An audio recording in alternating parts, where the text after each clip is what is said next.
I've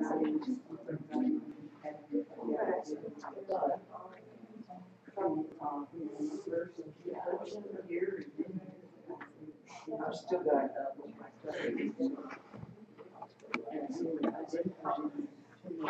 Hi, Michelle, Mikey. nice to meet you. Nice to see you. And you're You're a best runner. I'm in Bastrop, right? And I'm also running for state runner as well. Yeah. Who are you running? His name is John Syrian. Yes. Yeah. And I have this district as Bastrop Public. Good. Yeah, a lot of rural area. Do a lot of traveling. Yep, I said, thank you for that. Yes. Yeah. It is, yeah. Indeed, yeah, what's that? Hi, Dan. Okay, well, it's nice to meet you.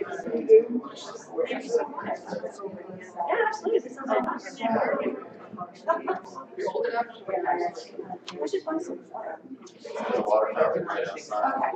Okay. Hi, I'm sorry. Michelle, nice to meet you. So you go push forward? Out there. Not personally, but I have a science undergrad. Today, what's it doing? Oh, really? It's a great crowd. Yeah, absolutely. The red Right, light. yes. So with my candidate, we have I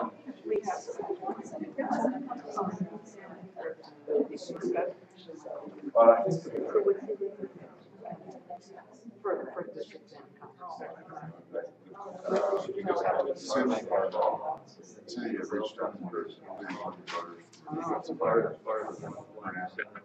there is the polling like voters come.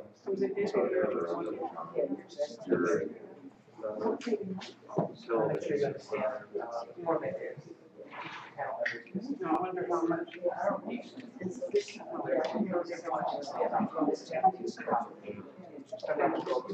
Discussion up here. Well, I'm surprised. They put them on committees that regulates TV and radio stations. And then I sort of just go away. I'm surprised.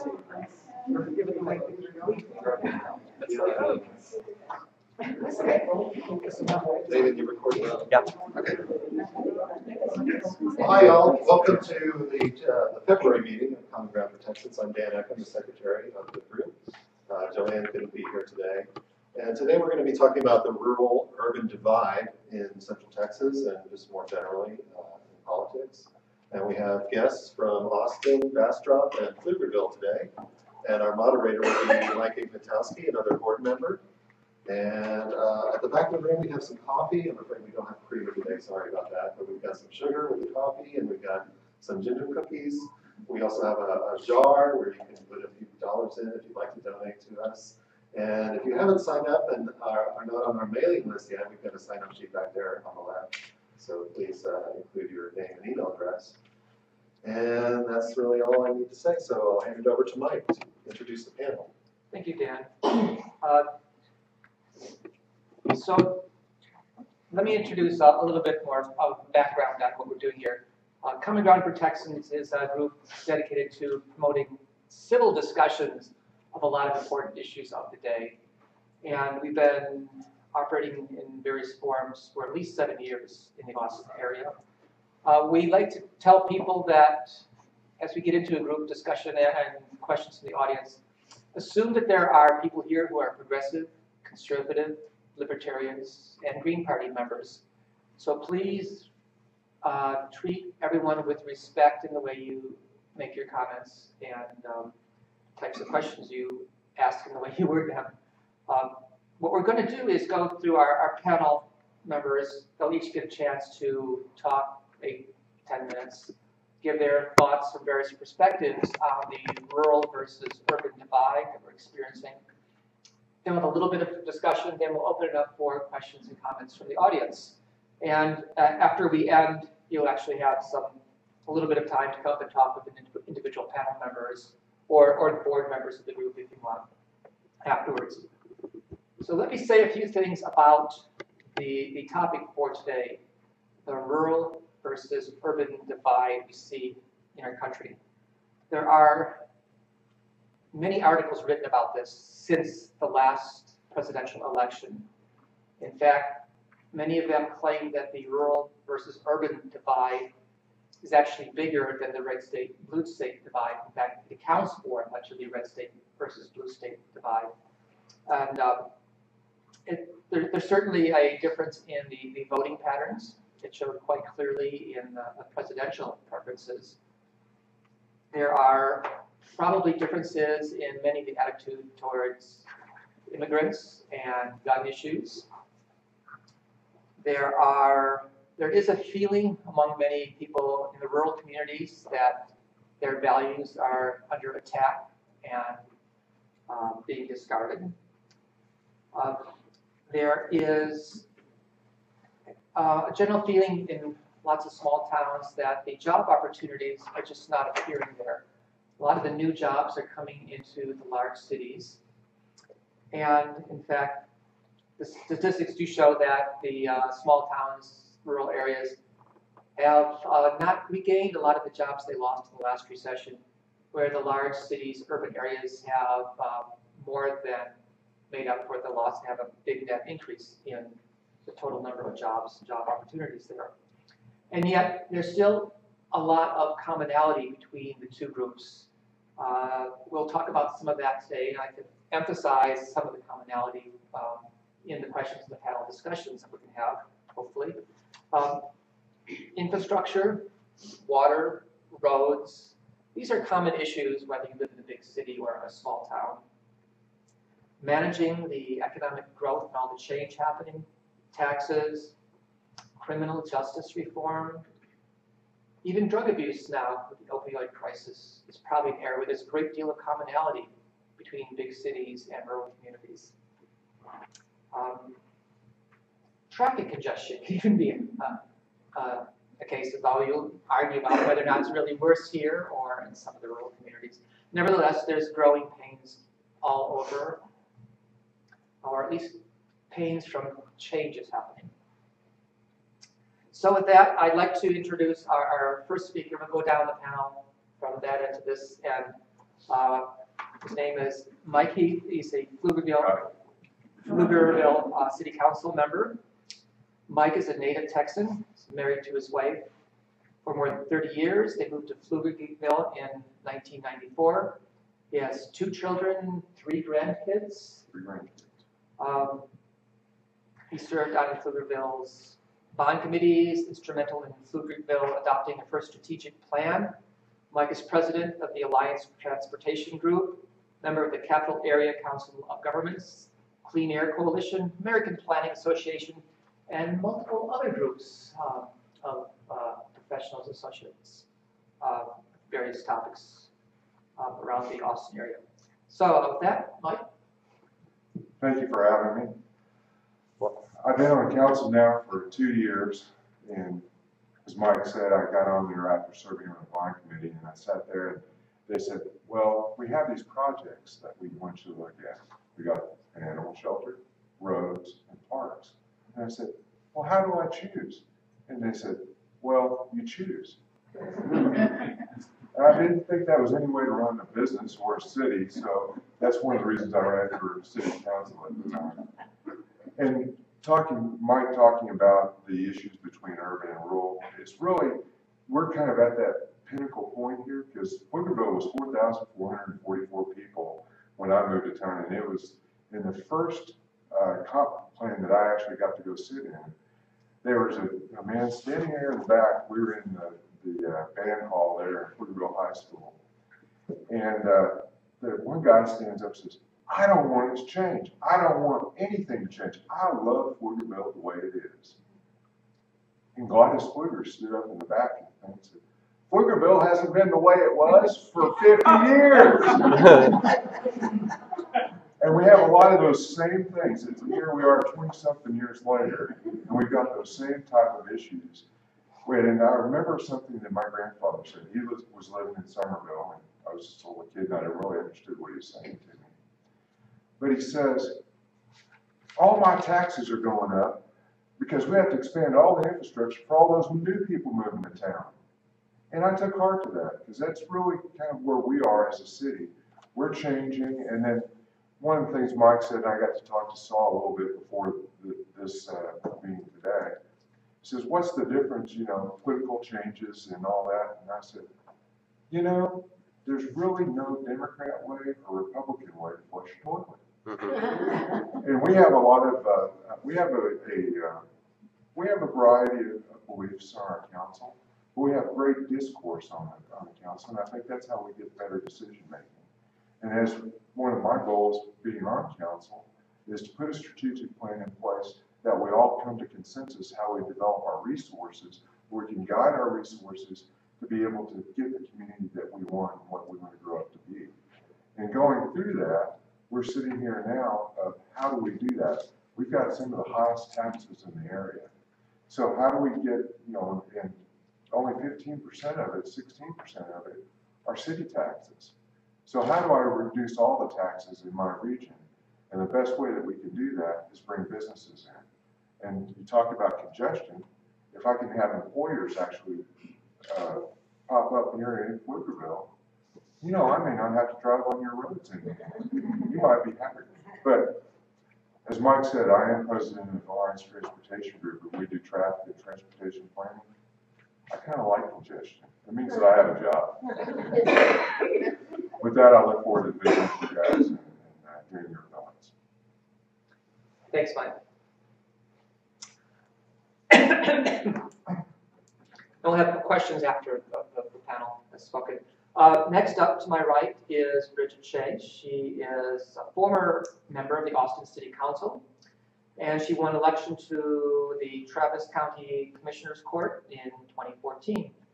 Prior to that, she helped found the Save Our Springs group, environmental protection for the Barton Springs area. She was actually born in North Dakota, I got that right. And Bible says she's been an award-winning journalist at NPR stations in Minnesota and Philadelphia.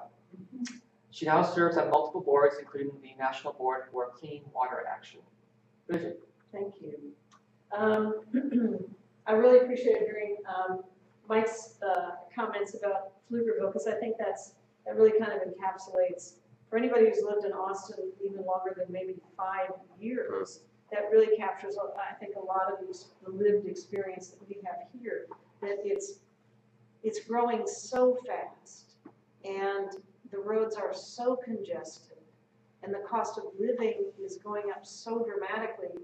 The thing that I have run into over and over again, experienced myself and heard from so many people as I went door to door, I tell people, it's really valuable to go door to door talking to people about what concerns them. It's extremely educational.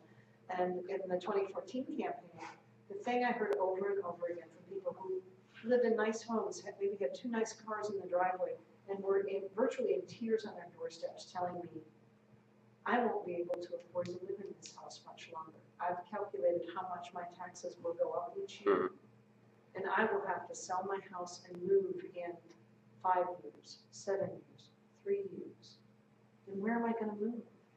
I love this community, but I can't afford to live here anymore. So there's this, and I don't think you get much more personal than that with people than when you literally force them out of their home because they can't afford to live there anymore. And so we put a lot of work into trying to fix the broken appraisal process, which really is something that the state has to address. And they have been, this current crop of state leaders has been unwilling. When Rodney Ellis was a state senator, before he became now a county commissioner in Harris County, he introduced the packet of reforms that were recommended by the Legislative Budget Board to fix the broken property tax appraisal process. The Legislative Budget Board is very nonpartisan. They're very, I would say, conservative in their recommendations. They've analyzed the problems and come back with a set of recommendations for the legislature. Rodney Ellis introduced the entire packet as a bill, and the lieutenant governor would not give it a hearing. The current lieutenant governor. So I have a huge problem with that kind of a process because everyone's hurting from a broken system that is essentially tilted in favor of commercial business and industrial properties, and it forces residential homeowners to subsidize the commercial and industrial property. That's where we're at today. And it's part of the reason why the burden has gotten so great that you hear a proposal from the governor that will be ruinous for local government to put a revenue cap of 2.5% on local governments. It won't fix the inequity where the Valeros of the world get to not only underpay because their property isn't valued appropriately, but they get to bank the money that is collected, and then the school districts have to repay them with interest, higher interest than they would have earned if they put it in any other kind of an investment. So they've gamed the system enormously. They're big contributors, you know, to the people who are in charge of things who don't want to fix the system. So if you put a revenue cap in place, all you do is choke your local government for the funds to provide basic services. I tell people, do you like being able to flush your toilet and know that it's actually being treated and not dumped into a stream somewhere? Well, that's what local government does. Do you like not being Flint, Michigan? Do you like being able to turn on your tap and know that the water is safe to drink? Well, that's your local government. Do you like if there's potholes in the roads? Maybe they're not fixed as fast as you want, but they get fixed. That's your local government. This is what local government does. But if the state puts a stranglehold on the ability of local government to pay for services, that is what happened in Flint, Michigan. They couldn't pay for services to keep their water safe and clean. I mean, I just told people, if you think Flint, Michigan's a great way to go, then you'll love that plan. But they're not fixing the fundamental broken structure that underpins it all, which is the appraisal process. That's how local government is funded, and as long as it's broken, and it lets the commercial and industrial properties get away with dramatic underappraisals and dramatic underpayment, it puts an unfair burden on the residents. See, it's not necessarily an urban-rural split, but it is manifested in the legislature because you continue to have, you know, a larger representation, I would say, of rural, a more conservative representatives, and they are routinely coming back and taking away local control from communities. So I see the urban kind of rural split in the way the legislature is essentially allotted out, and that the greater majority really does represent more rural areas. But I also really see it here locally, regionally. I sit on the CAMPO board, Capital Area Metropolitan Planning Organization, and the MPO stands for Metropolitan Planning Organization. Every region has an MPO, and the point of it is to, Mike knows a whole lot more about this, this is really his wheelhouse, but the point of it is to have a regional structure that accepts state and federal transportation dollars and then decides how they're spent. So that's really the body that is determining our transportation future. And it has, I think, a bad rural-urban split. The majority of representatives, and I've written an open letter to the community about this because I disagreed with the reappointment of their board chair, who was had been a Hays County commissioner, but he resigned in order to run for the Hays County judge, which is like the mayor of the county. So he's no longer an elected official and should not have qualified to be reappointed to the board, but they twisted the rules and found a way to create a new strange category of non-voting affiliate member and reappointed him. And I didn't think that was the right way to go. I felt like he'd been in the leadership of that body as a chair for 5 years. It was time for there to be representation from Austin or Travis County. And I lost on that. But the board is tilted in such a way that the rural county representatives, so Burnett, Williamson's changing obviously, but it's still more rural than Travis and Austin, Caldwell, Bastrop, Hays, and then the suburban towns in those rural counties make up the majority of the members of the Campbell board. So Austin and Travis County, where you have the majority of the population and the majority of the congestion problems, is in the minority. And so the rural and suburban representatives, not all of them, but some of them have made statements in the meetings that They don't think we should be spending any money, more money on multimodal solutions or transit solutions. We just need to build roads and more toll roads, which I completely disagree with. And they have voted against projects which would have provided more transit, non-toll road alternatives for Austin and Travis County.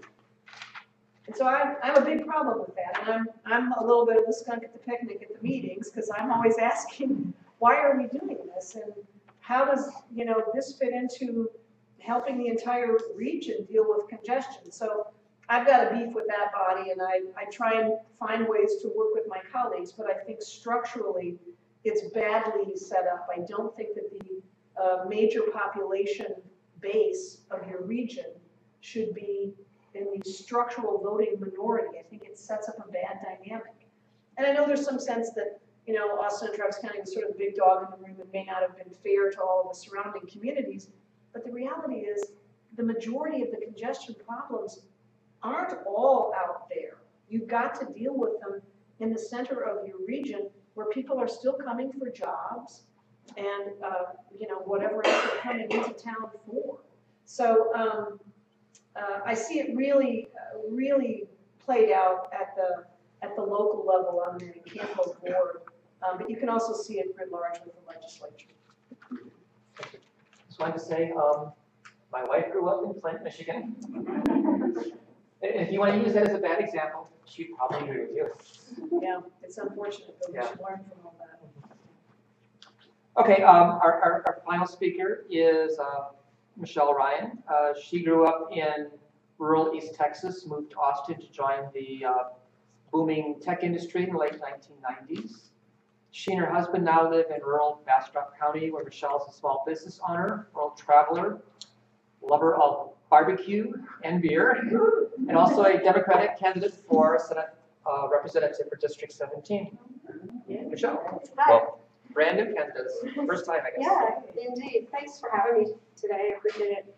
I was born in Houston back when the Tennessee Titans were the Houston Oilers. And then we moved to East Texas. And I feel like I grew up in East Texas because I lived there. We moved in when I was starting junior high school. And then I moved to Austin, and now I'm back in the rural area. So I kind of have this really good idea between urban and rural because I've lived in both. As far as what's happening in our rural area, you guys are so right.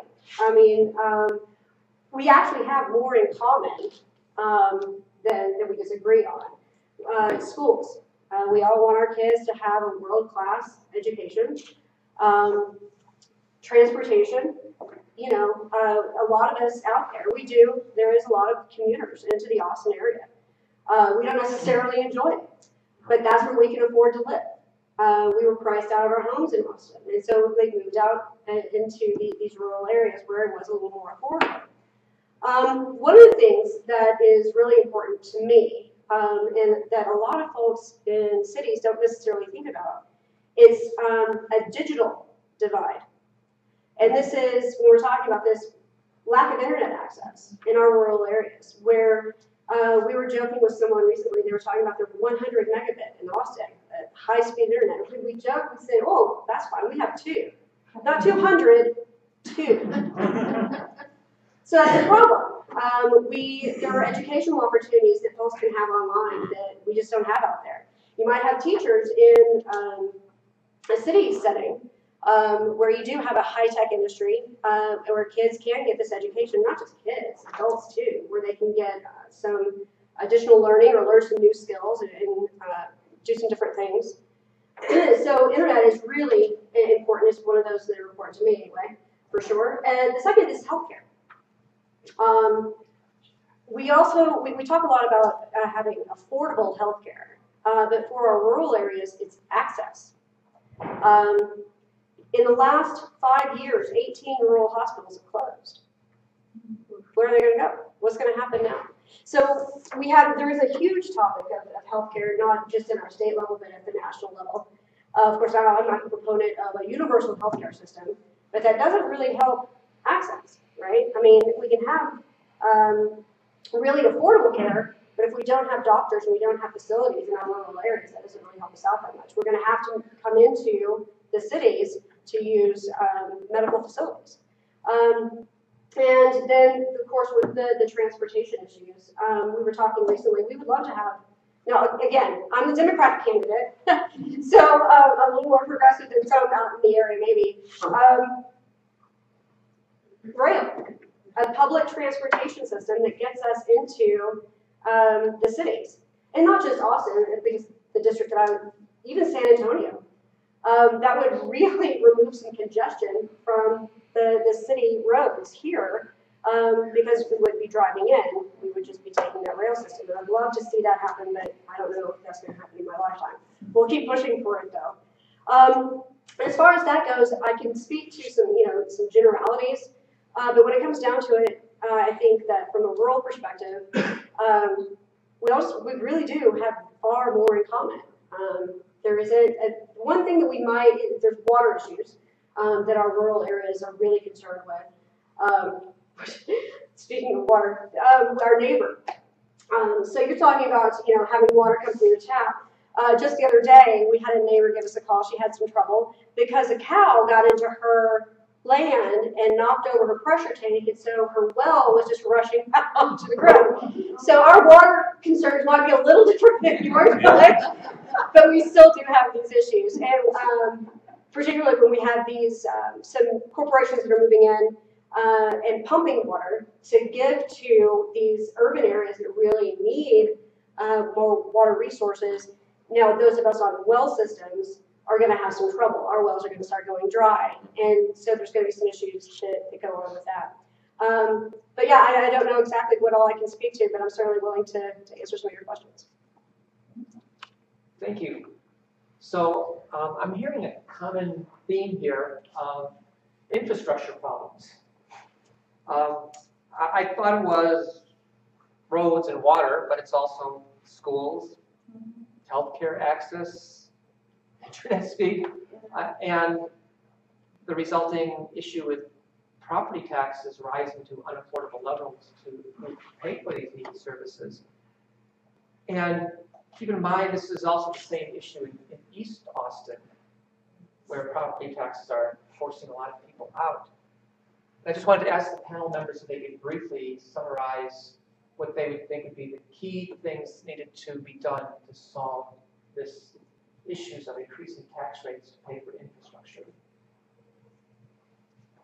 So I'm sorry, just real quick, when you're talking about property taxes, you can't talk about property taxes without also talking about school taxes.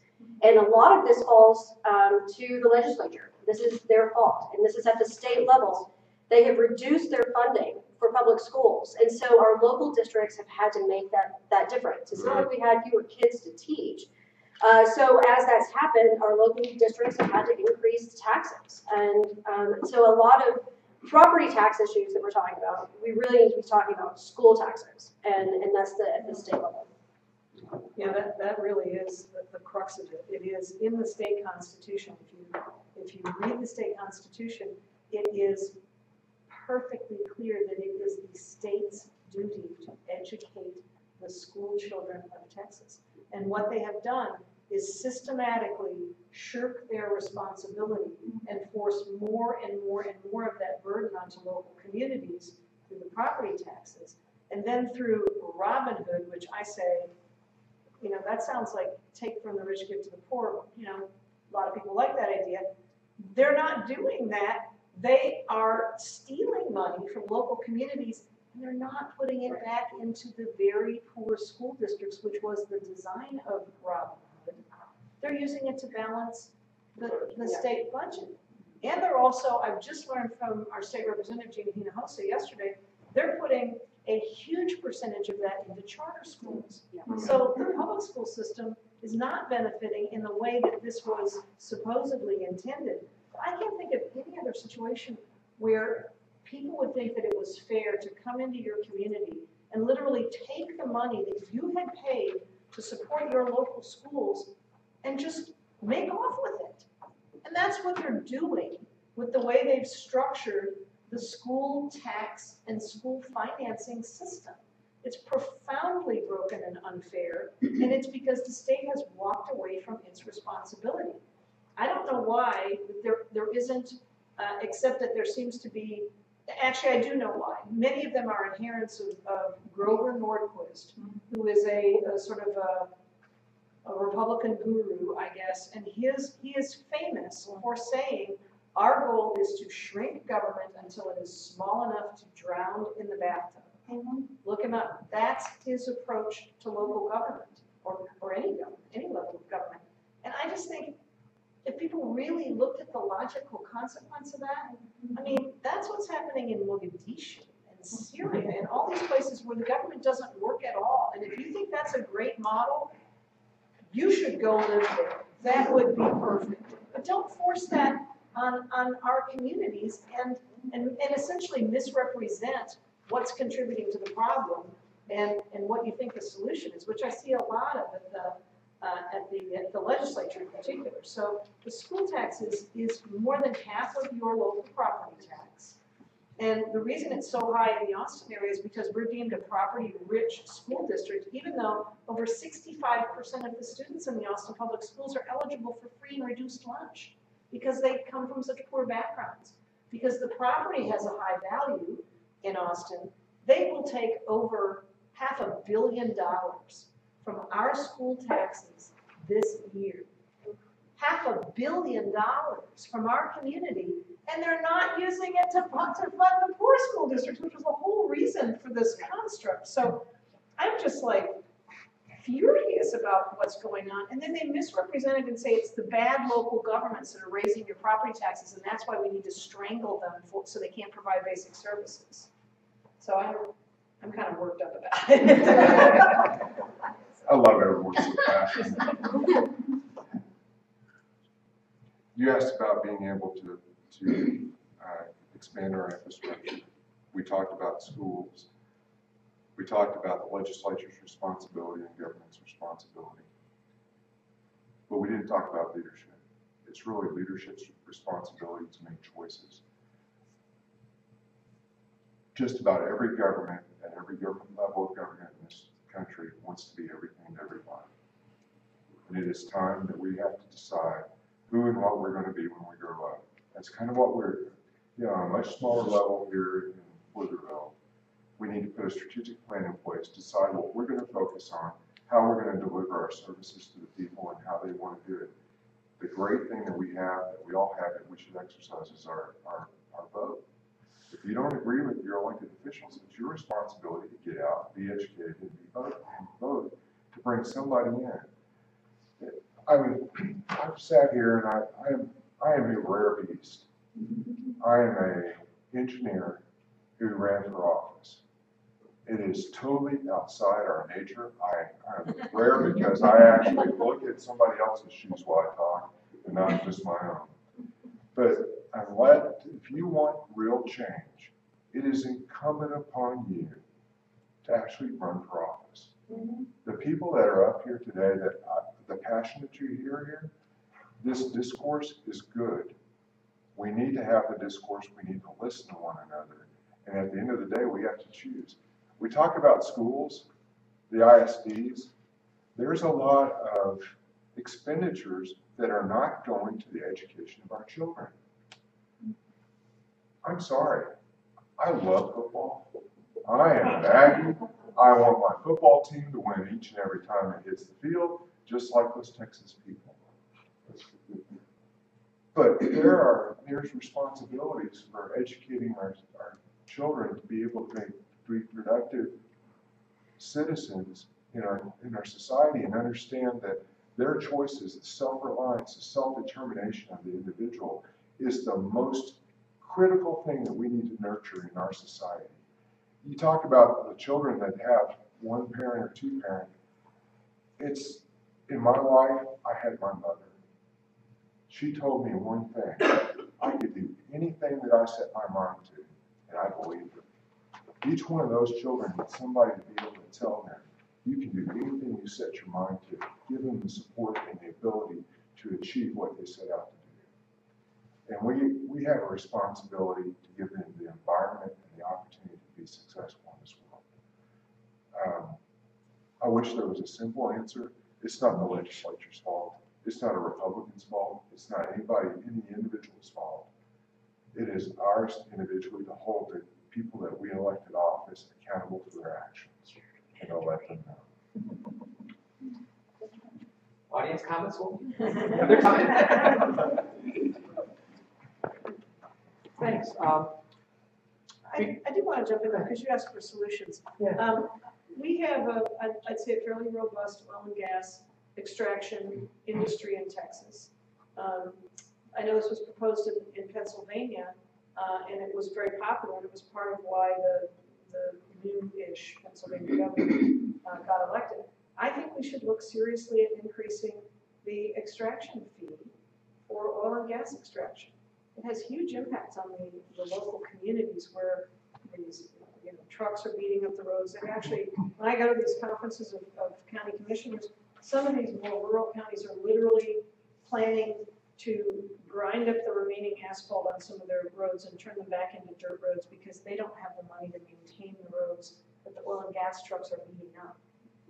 So, this is not the direction that we want our state to be going through, but part of it is because I think there is an unwillingness to tax.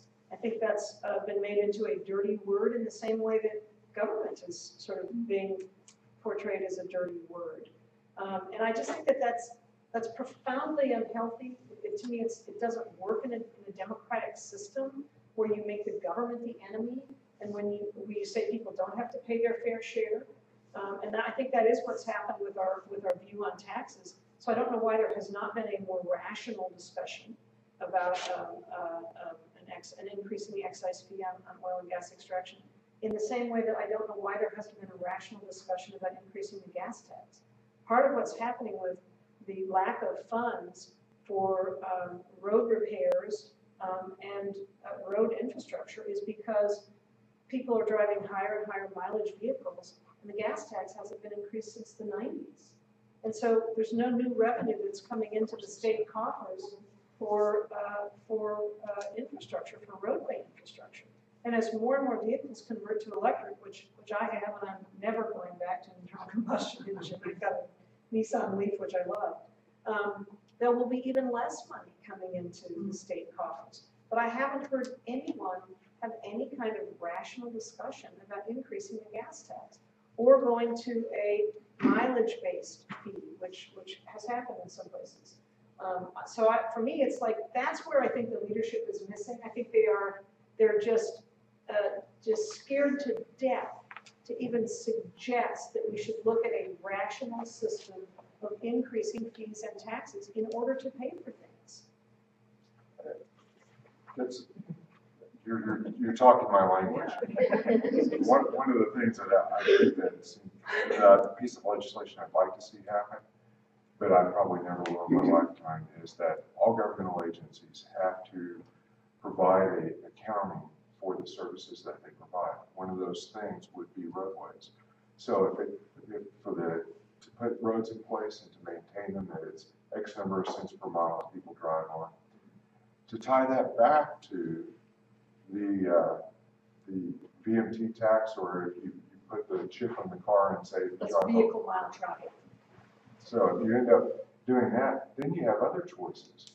So then when you push your little Google in there, it's going to tell you which road you can drive on, and that'll be the cost that you have to pay for driving that particular roadway. It also starts to equalize the cost between mass transit and other options and single occupant vehicles. Because right now there's a massive subsidy for vehicles, for cars, that's kind of invisible. Except on toll roads, we're starting to see now more of a correlation with the cost of the road infrastructure with toll roads. Other side of that discussion, we like our privacy. I don't want people to know which road I drove on. And so, but the interesting thing that technology is coming.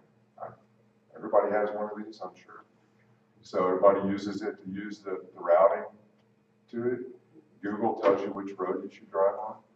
Eventually, I think that you're going to see a premium service on that to tell you which route, and you want to get from here to your home today in 5 minutes instead of 25 minutes. Well, Google's going to route you. And I think that one day we'll be talking about a Google tax, a routing tax, to where, and then there's going to be a fight about where it comes on, which governmental entity gets allocated. And if you don't set the table to be able to have this discussion in a rational, reasonable way, we're gonna have another row.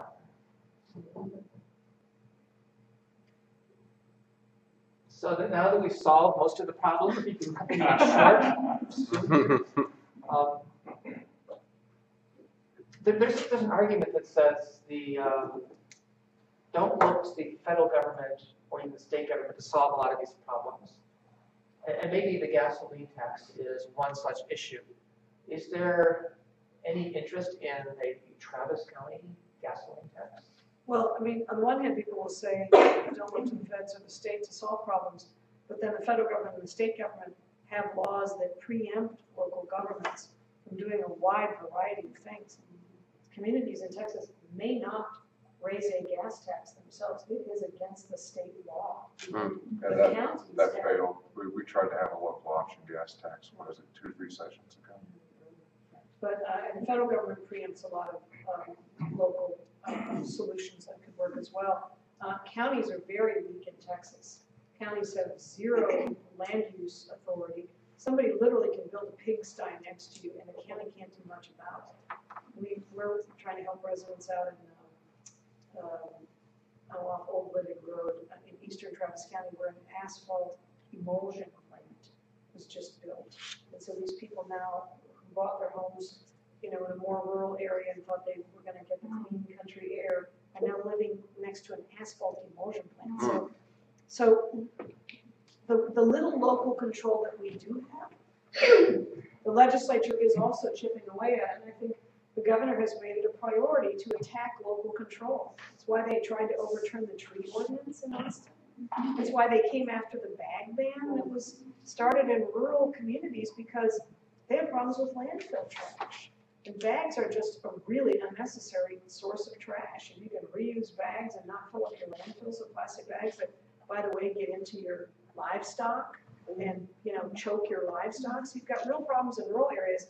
They came after a lot of these local ordinances. They overturned the one in Denton, which the local residents passed by a citizen a referendum to ban fracking within the city limits of Denton. The legislature overturned that. So it's And they're also tying our hands on annexation. oh, they totally prevented the cities from being able to grow. So even if the surrounding community wants more services, No, they sorry, gotta yeah, vote for it. Just like that. One other observation and question to the group before I turn over to the audience. Before I moved to Austin, I was in a small town in upstate New York that exists because it was an agricultural center in the 1800s and has no real reason to be where it is anymore. And it's struggling. We're having a declining population and raising taxes to pay for the infrastructure. When we talk about the rural-urban divide, there are a lot of towns like that.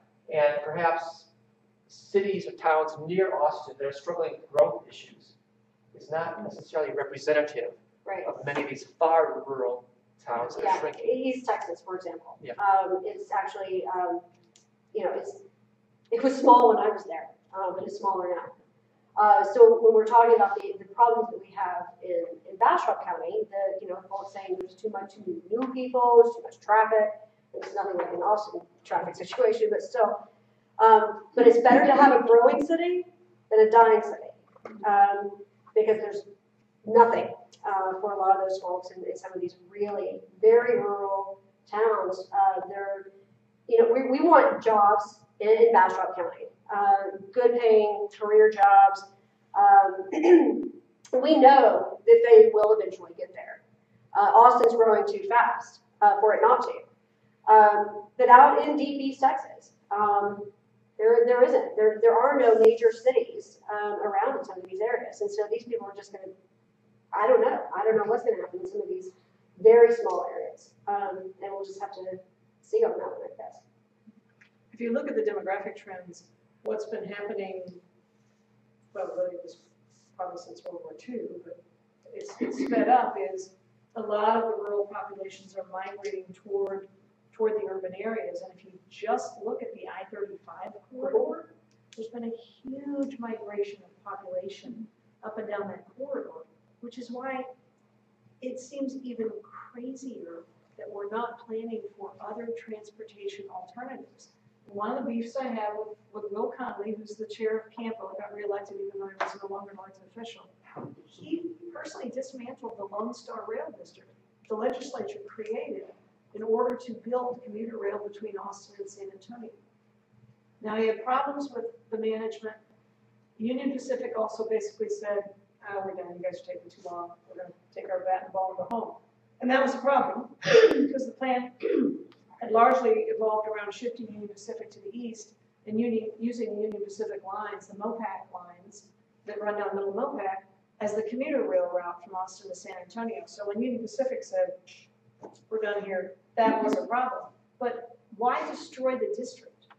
Why destroy the only legislatively created entity that would enable and encourage commuter rail between Austin and San Antonio?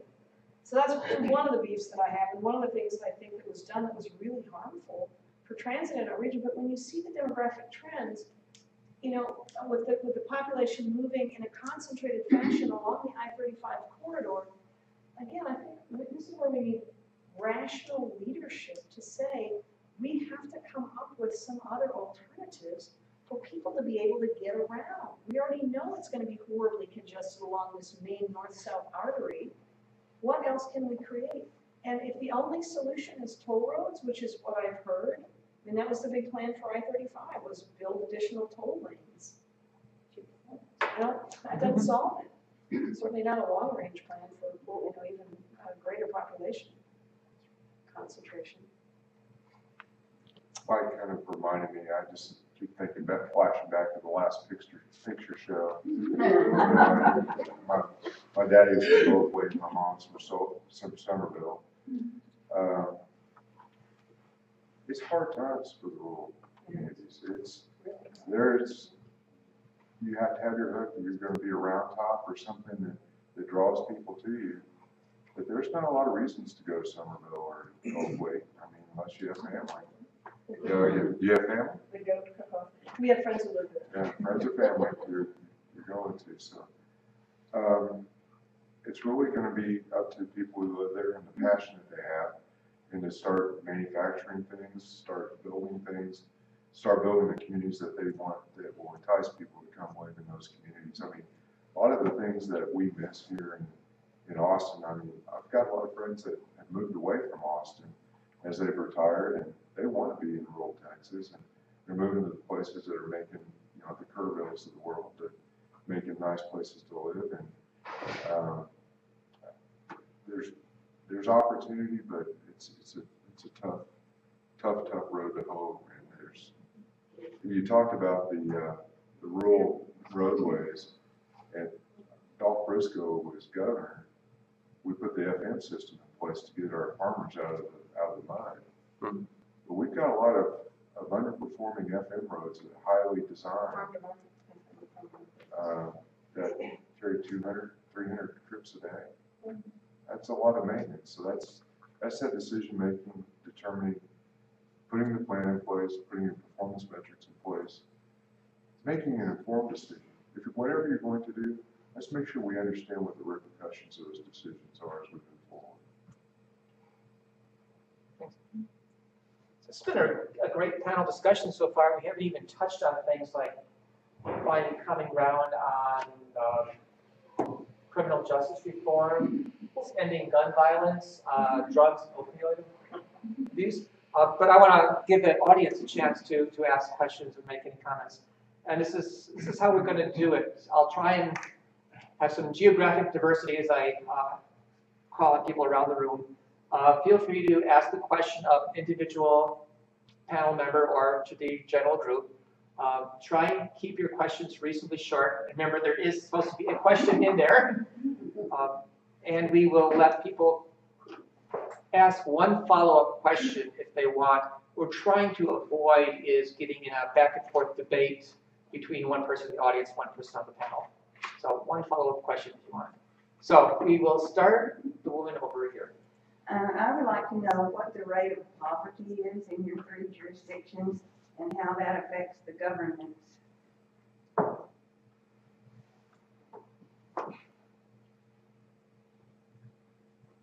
relatively low. It's in the single digit percentages. I'm sorry, I don't have the exact number off the top of my head. So Pflugerville is one of the most affordable places to live in the community. So we don't have the type of housing issues that you have down here in Austin. As far as policing, we spend a third of our budget on police, so we don't have a lot of high crime rate in the community. As far as jobs and its access to jobs, we have a goodly amount of jobs locally. Higher paying jobs are in Austin, so there's some need as far as transit dependent folks that need to be able to get to places into Austin where those higher paying jobs are, the opportunities for educational advancement. So, but as far as specific policies of Pflugerville, there isn't the large need, at least it hasn't been identified yet. I had to look it up, that's a good question. This is from the 2012 through 2016 American Community Survey, so it's a 5-year estimate for Travis County. It's 15.2% of our population that is listed as individuals below the poverty level. When you break it out into ethnic minority groups, into age groups, the numbers vary widely. I mean, obviously there's much greater poverty in the African American and Hispanic communities. Younger people, there's much higher rates of poverty among young people. And I would say that is the greatest problem that we faced. Austin and Travis County has been ranked as the most economically segregated large city in the nation. It's like a badge of shame in this community, but it is, a lot of it is factors beyond our control. The appraisal process is just so badly broken, it has really, really harmed the overall cost of living in the region, but also because we have become such a popular destination place. I think one of the other factors that's semi-invisible is the tourism economy is actually driving up the cost of homes.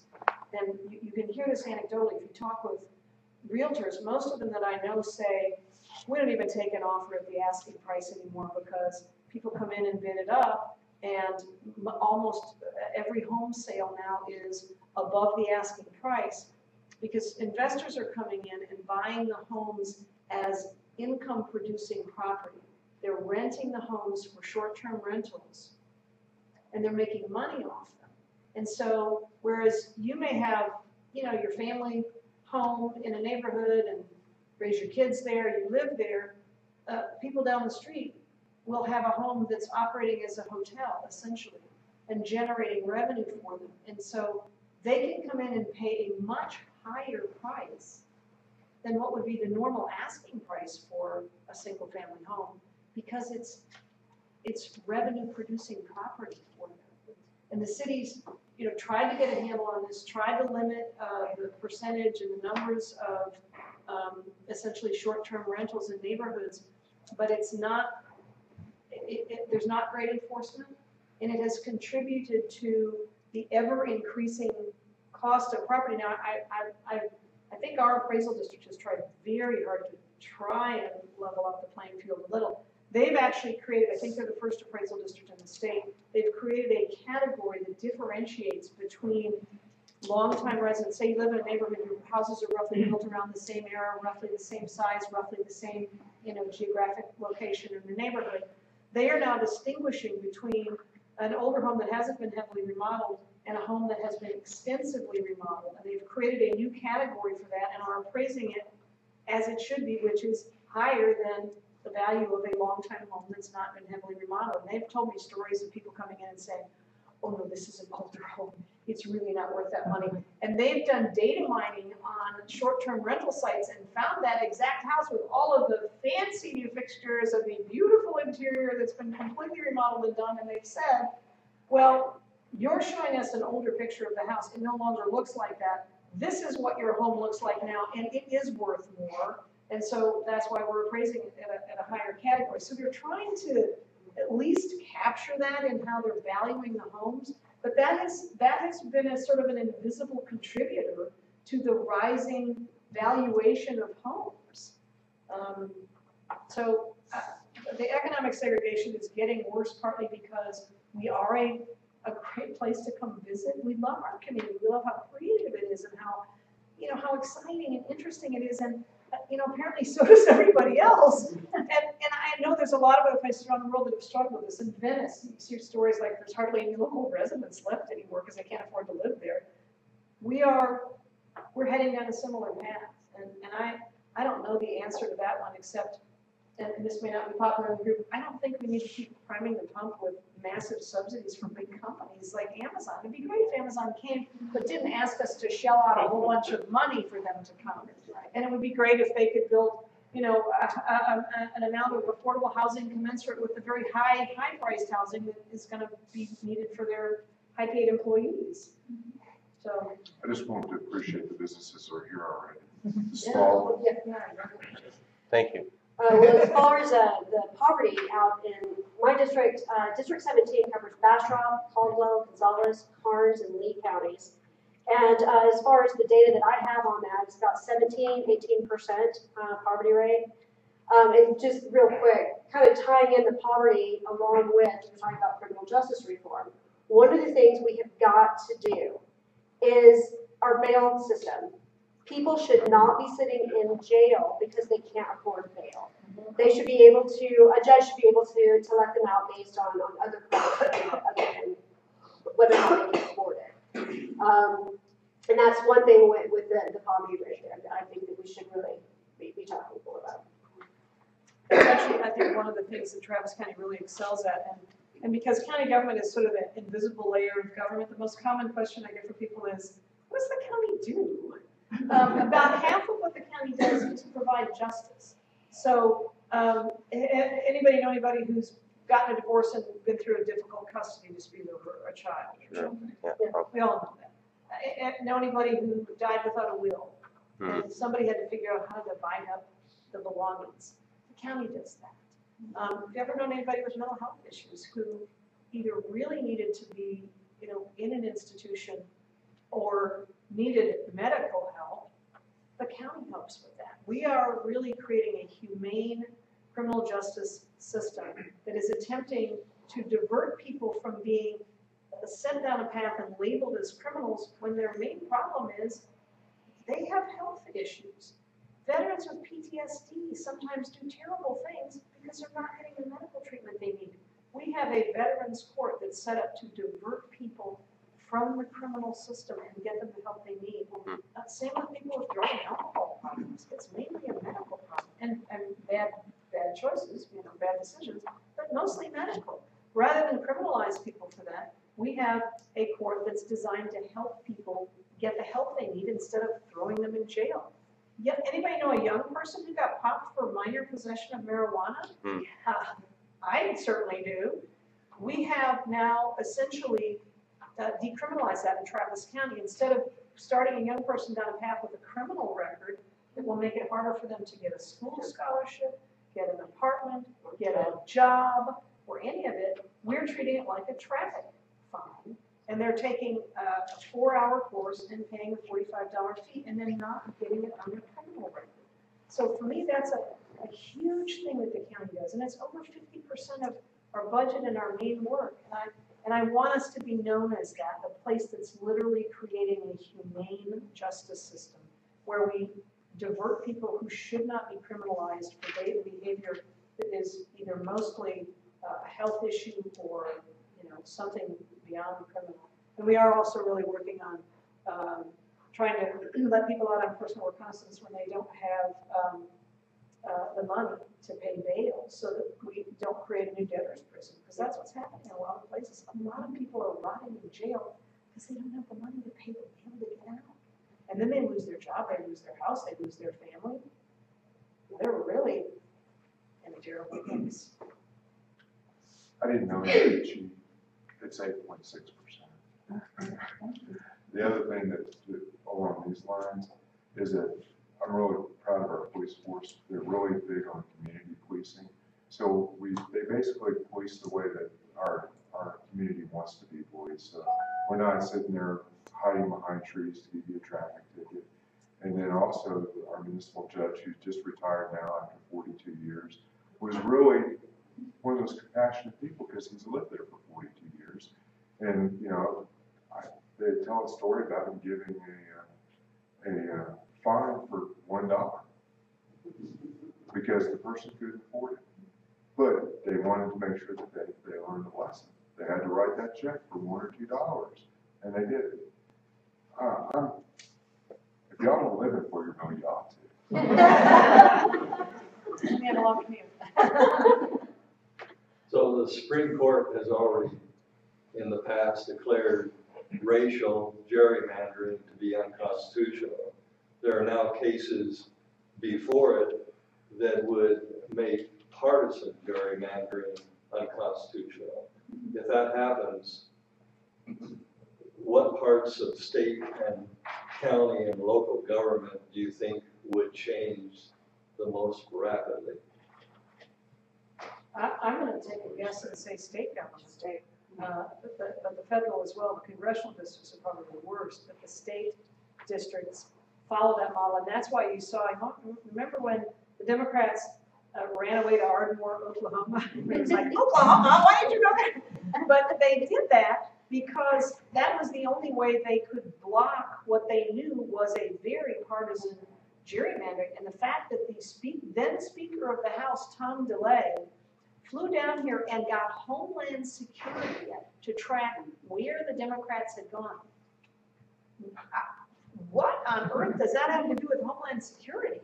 But that was how much they knew was at stake with regard to the redistricting. And that whole process, I think, is hopefully going to get a fair hearing at the Supreme Court because it's really slanted the nature of the representation at I think the federal level in particular, but also at the state level. I can tell you, Pflugerville won't change word large. Yeah, the city of Boston's all at large. I don't No, think they it'll have change districts. That's right. They were, they're now districts. It might change, I don't know.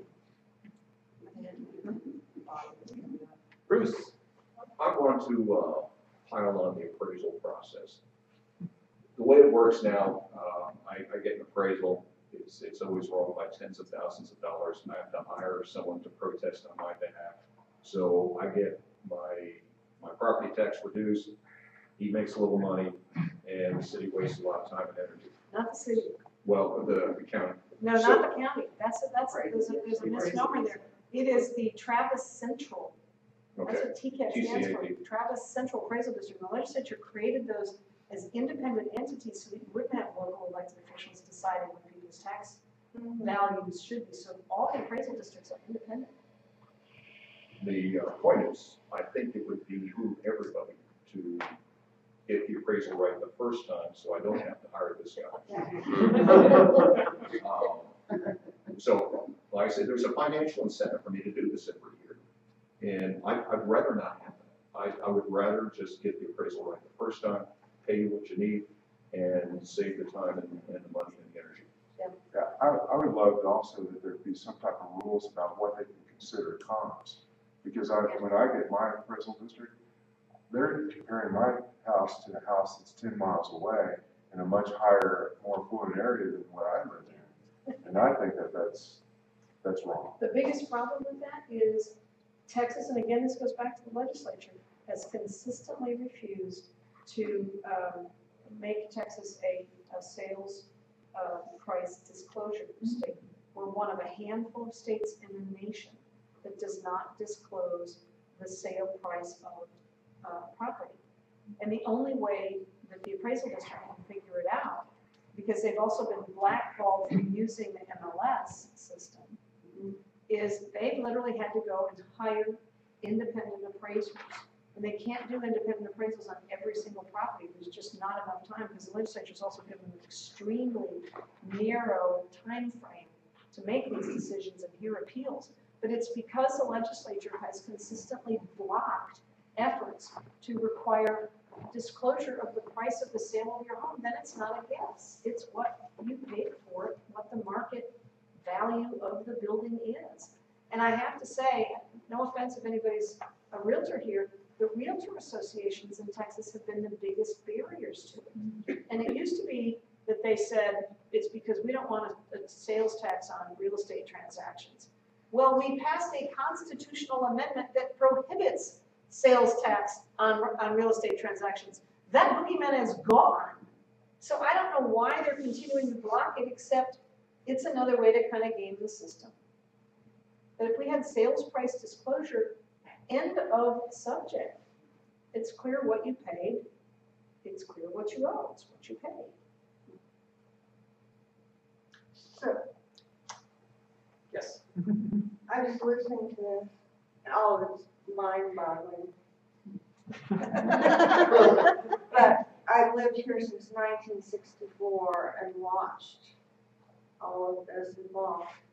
But if I know how much my neighbor's house sold for, which is, in my case, a very modest neighborhood, but will sell for hundreds of thousands of dollars more than the assessed value, how will that benefit me as a property tax?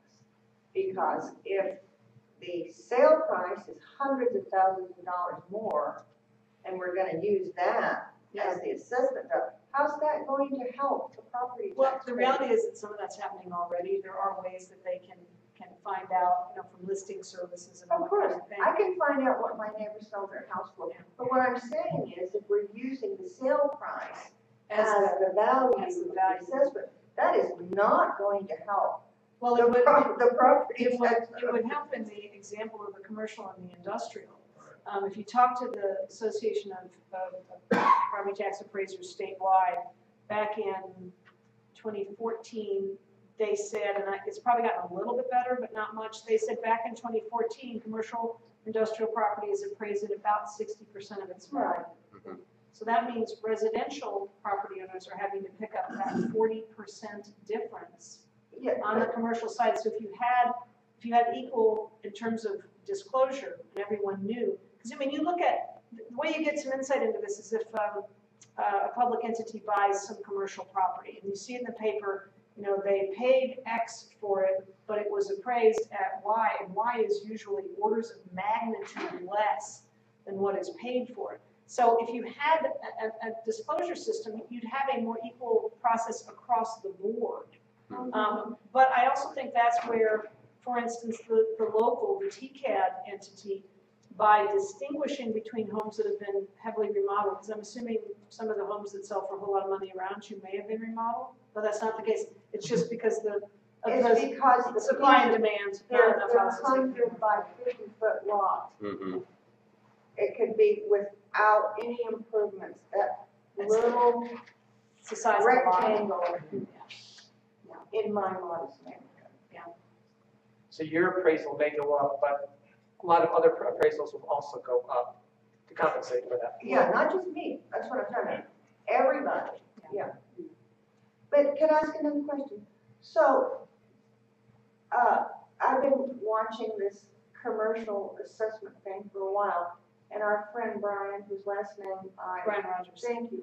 He wrote this great article, remember, where he discussed how much money the city of Austin was losing in revenue in terms of the tax, property tax on commercial buildings, particularly in that area. But even if we could change it so that we knew the sale price, who is going to make the assessor? Because they're assessing improperly. They're making the tax assessment improperly now for the commercial, and for some reason. It's the appraisal. The assessment is what each level of government determines the tax rate to be, but it's the appraised value that they're Yeah, I determining. understand that part. But how are we going to make? How are we going to make them? They're not assessing the commercial property fairly now. And so even if we made the sale price Disclosed. how's that going to force them to, unless we write a law that says whatever the price is, that is the assessment. Well, that's part of it. I mean, the law does say equal and uniform, but Okay. part of how they get to the value of your, let's say, commercial property is if they can get information on comparable sales in the area. So there's always a bit of a lag. You know, when we went into the massive financial depression that happened in 2009, 2010, and 11 with the meltdown of the subprime mortgage and the Wall Street banks, the value of property declined dramatically. There was a lag. There's always a 1 to 2 year lag in terms of what's actually happening in the marketplace. But if there was more disclosure, you would have more comparables. Right now, the only way they can get an even remotely accurate appraisal of a piece of commercial property is if the appraisal district hires an appraiser and pays them a lot of money to go do an independent appraisal on that piece of property. So they have fewer comparables, but they're making a lot with the few examples that they have because they've gone out and paid for independent appraisals. So they're starting to try and chip away at that in the Austin area with the Travis Central Appraisal District. But not all the appraisal districts do that, and it's a slow process. I mean, you're talking about drops of water in a bucket. If you're only able to do a few appraisals on commercial property, you're not getting the full valuation of all the commercial properties. So it's a complicated issue, but if we had disclosure and we had a more fair process, it would be. But we're getting kind of bogged down into very detailed appraisal process here. But if you change that tomorrow, it's still incumbent upon your locally elected officials to lower your tax rates associated. Because one thing my granddad says is, government never saw a dollar it didn't want to spend. So be mindful when that does happen. We actually lowered your tax rate the 2 previous years in Travis County. The value of your home went up, but the dollars you paid to Travis County went down. I want to recognize Sol here, he's a UT journalism student who's actually covering this issue for us. We welcome him here, but he has a question he wants to ask. Yeah, we haven't talked a lot about immigration today, and I think that's something that regionally and nationally really differs in the urban and the rural communities. So I was just curious how each of you have seen immigration, and both legal and illegal immigration in your areas affect your local economies, your infrastructure, and just the way that people think about their political engagement in their community. Thanks. I can talk about the political engagement real quick. When we were talking about, because I am campaigning right now, we were talking about different issues on how to get my name out, and block walking is what we were talking about doing. And of course, in a rural area, not a whole lot of block walking is going to happen.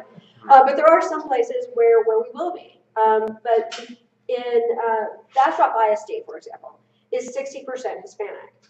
And because of what's happening at the national level, block walking might be a little bit difficult. They're not going to answer the door. There might be an aunt that is undocumented. So engaging with the community might be a little more difficult now. SB4 that passed in the legislature last year was one of the worst bills to ever come out of Texas. Overwhelmingly, law enforcement was against that bill. Clergy was against that bill. Communities were against this bill, but they still passed it anyway. And it doesn't do anything but they're passing it with it's going to make your community safer. And no, it isn't. It's just pushing people further and further into the shadows. And I think that's really what we're dealing with, not just in rural areas. That's going to be in cities. It's going to be everywhere across the state, just really because of that one bill. And we see it all over. And this just strikes me as so un-American. I mean, can I just see a show of hands? How many people's grandparents, or maybe a prior generation or more recent generation, came here from another country? Yes. We are a nation of immigrants. How is it that immigrants became evil? And I think this is also part of the plan to suppress the vote and to divide people and to make people more frightened. To me, it's just the worst kind of hate speech and fear mongering. But I will tell you the other reality that it has at the local level. Anybody ever hire anybody to do their lawn care? who mostly speak Spanish? I mean, seriously, show of hands. Yeah, anybody ever had, seen a construction worker, building either homes or a commercial building who mostly speaks Spanish? Yeah. That's who's building our cities. That's who's mowing our lawns. That's who's changing the diapers on our kids at daycare. That's who's cooking in the kitchen of virtually every restaurant you go to. And if you say, those people are all criminals and we're gonna throw them out of the country because they're rapists and drug dealers, well, who's gonna build your buildings?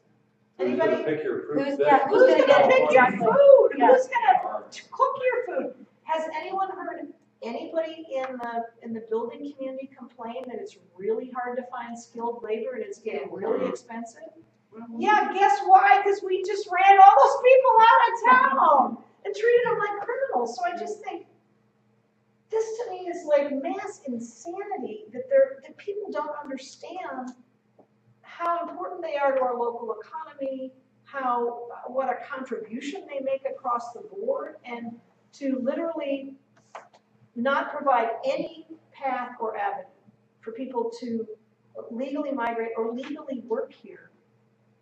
Well, then of course you turn them all into criminals because you refuse to provide any way for them to work here legally, but you want them to work here, you want them to do all these jobs. They're not taking the jobs away from other people that want to do it. I can tell you what, 19-year-old and 22-year-old, they are not interested in doing, lawn care work. That's way too hard. Well, the problem with immigrants is that most of them are foreigners. I just wanted to point out that in Texas, according to the Texas Tribune, as of December, 1.1 million unauthorized immigrant workers made up 8.5% of the state's total labor force, concentrated in industries like agriculture, hospitality, and especially construction, where an estimated 25% of construction workers were unauthorized immigrants. Well, they can't even repair all the flood damage in Houston Oh, to people's homes because they don't I know have that. undocumented workers to actually do That's it. what Acevedo said after Harvey. He said, "Good luck getting all these homes rebuilt. You just run off all your skilled labor." And they take the taxes out of their paycheck, I assume, that they never get to see back. Yeah. Yeah, Anyway, absolutely. If they pay taxes, they're not receiving benefits. Other questions? We haven't talked about the opioid problem. Can you just briefly say if it's going on in your towns and such? There's an underlying element there that we know is there, but it's hard to put your finger on. And we end up having raids on houses that look like suburbia sitting there, and we have drug dealers running out of that. I mean, you saw that, I believe, up in Round Rock here recently, where there was on a corner house, looked like a very nice house, but they noticed a little bit extra traffic going on. I don't know all of the different drugs that were coming into the house, but that's a concern with the safety and security of our residents. So we know what's going on as far as most of the specific troubles that you get into is back where you have the healthcare services. So it's centralized around where the services are for the people. So we don't have a lot of that to deal with it. I mean, I'd say probably the biggest drug health crisis in the community has been the K2 stuff. I mean, you hear all these reports about constant ambulance runs, especially in the areas where they're homeless services, and those people are just complete victims. They're like an easy mark for drug dealers, and it's been just an absolute crisis. I am not as familiar with the opioid statistics in the Austin and Travis County area, but I know that we are preparing to participate in the lawsuits over it because it's affecting all regions, and part of the problem is that literally the drug manufacturers have been pushing it and have not properly warned the medical community about the dangers of the drugs that they're pushing. Right. Best time. This combined with the lack of healthcare access? This is something that I can't really speak to. But I can say that there have been studies on that. One of the things that I'd like to be talking about Travis County, decriminalizing marijuana. I think that we should follow other states. We're not going to be, reinventing the wheel here, jumping out on a limb on our own. we have examples of how we can legalize marijuana in the state, and how it can work out. And it was the difference between areas that did have legal or marijuana, or even just medical marijuana, where it was really accessible, versus the opioid crisis. And folks that could get legal marijuana, they weren't, the communities weren't experiencing the same level of crisis. And so it was an interesting study that I thought was, well, maybe that's the way to go then. Yeah. Interesting. So the federal government, as part of the response to the opioid crisis, should be Legalizing pot. Well, when you're talking about it's going the other direction. When people, the opioid crisis, it stems from overprescribing pain medication. And so if you give someone that, I mean, it is a very addictive drug. I mean, we know this now. But as it's overprescribed, if folks could get their hands on legal marijuana that would reduce their pain, they wouldn't be taking opioids. And so that would, there it is. And so, yeah. This might be sort of a dumb question, but the idea of the state level has come up a couple of times in this discussion. I'm just wondering, because I don't know too much about it, but I think the Texas Constitution is way too specific, and compared to other states, it's not structured very well. So is there any chance that we could see the Texas Constitution rewritten? And if not, why not? We do that every election cycle. It's amended. Every election is the most valuable constitution. You just did it 9 times, right? But maybe we need a new convention or something.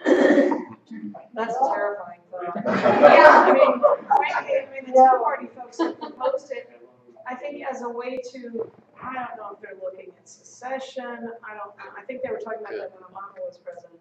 But I think that's a more terrifying prospect for most people. But Mike's right.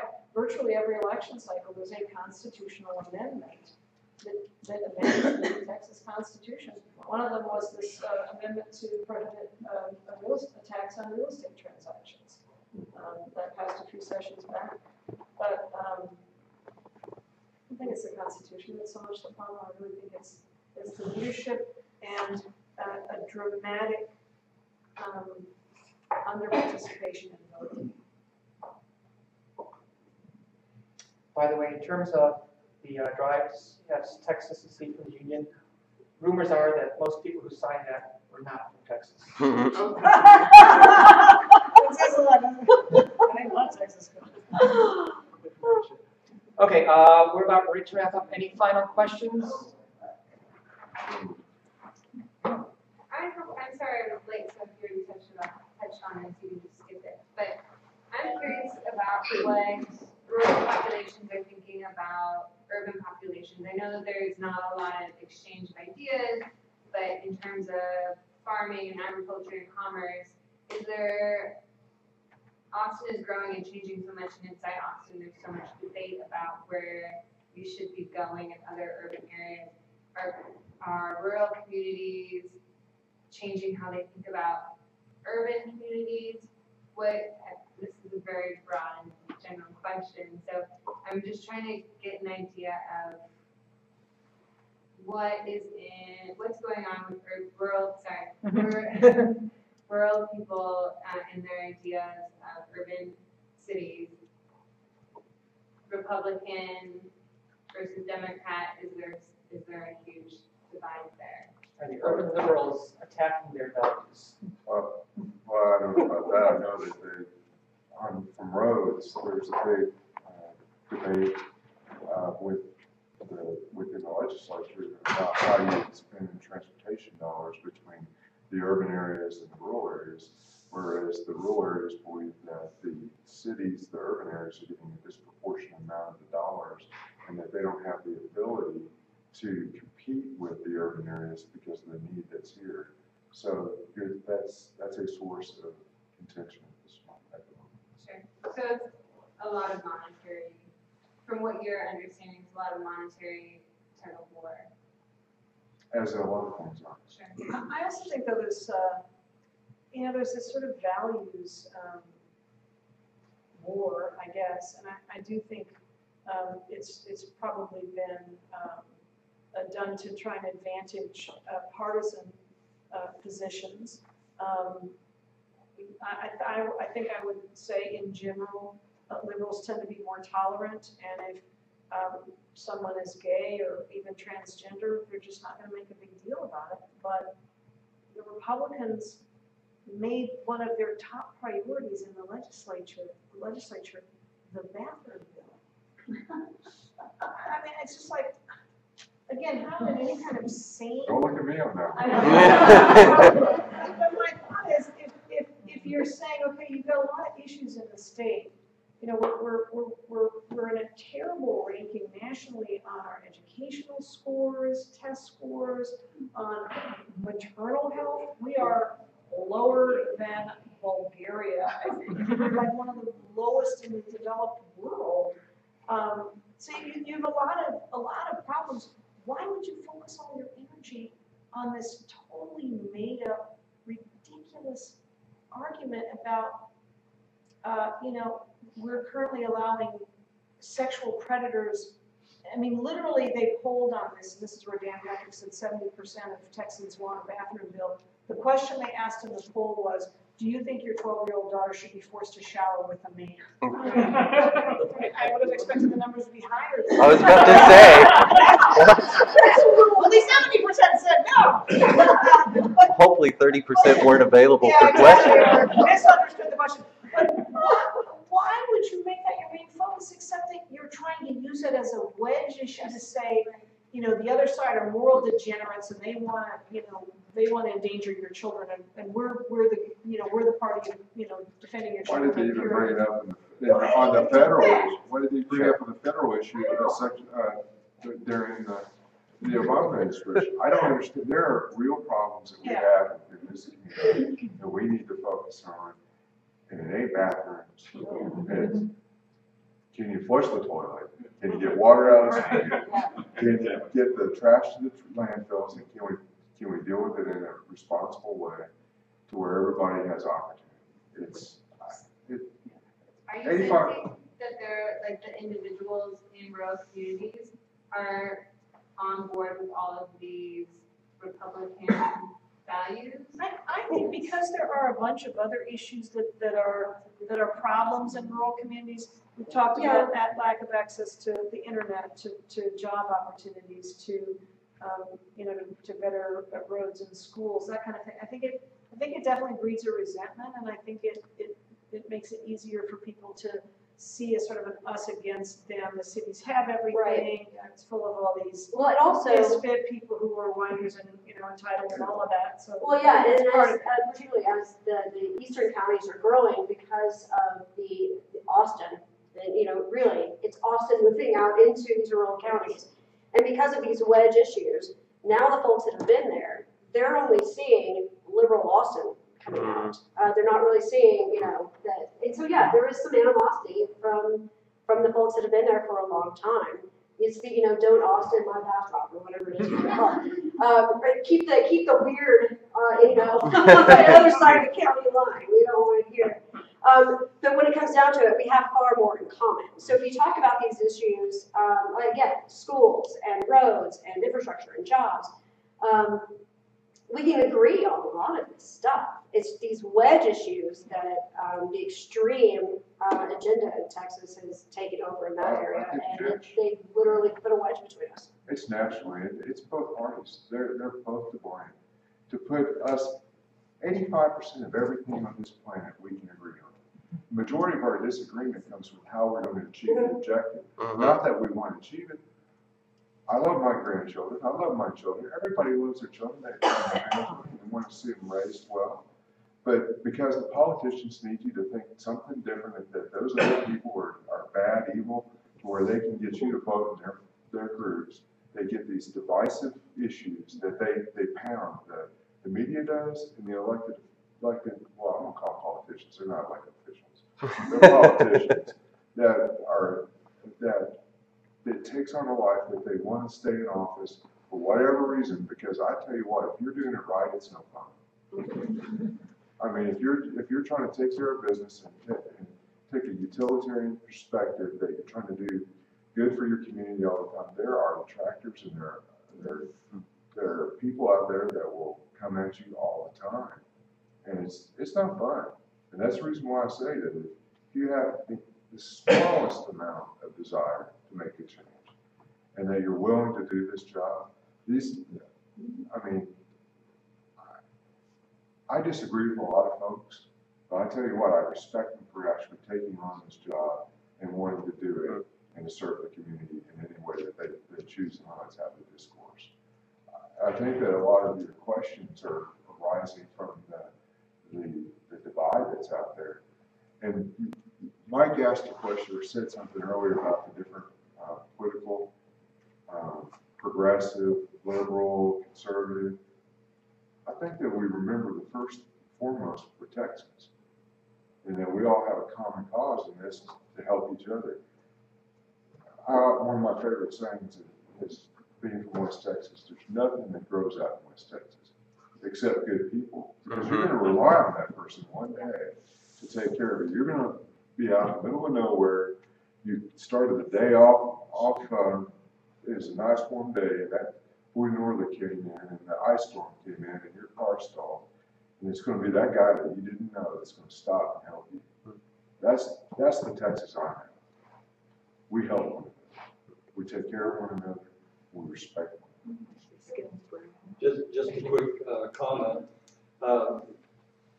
I believe the fastest way to moderate our politics, I'm talking about both parties, okay, is to do away with gerrymandering, because in California they have nonpartisan citizen commissions that establish the districts, okay, rather than politicians from one party or the other, depending on the latest census, okay? We will no doubt return to the voting issues again as one of our topics. But the legislature prevents, I think the county should do that. The legislature prevents it. But see, if you don't have gerrymandering, the only way that you can win office, whether you're a Republican or a Democrat, is to win votes from both parties. And so everybody moves to the middle because they want to get votes from both Republicans and Democrats. But the whole purpose of our culture wars right now is to make your base so angry that they'll be damn sure to turn out on election day. Yes. And that's the purpose. An angry voter will vote, and a satisfied voter stays home. Well, and our meeting next month will be on this very issue. Yeah. We're going to be having a panel from Fair Maps Texas, which is the Fair Maps Project, I should say, which is a group working to end gerrymandering in Texas. So come back on March 3rd, the first Saturday in March. If you do that, ask those other, I want to see us take the D and the R off the ballot to really actually have to know who you're voting for. And then the other thing I'd like to see is the committee assignments, that it's basically done by lottery every 2 years, so that you could be on any of the committees to take away the lobbyists and big money. So with that, I'd like to actually end the formal part of the meeting. If the panelists are willing to stay after a little bit, please feel free to come up and have individual discussions with them. I do want to thank the panelists for taking time out of their afternoon to be with us today. And I know there's many things going on in Austin. I want to thank you also for being engaged and coming here and making this your choice for the afternoon. There's still cookies, probably coffee left. Make sure you sign up. We don't have your email address for next month. Those of you who are able and willing, please help us move some of the chairs and put them away. And thank you again.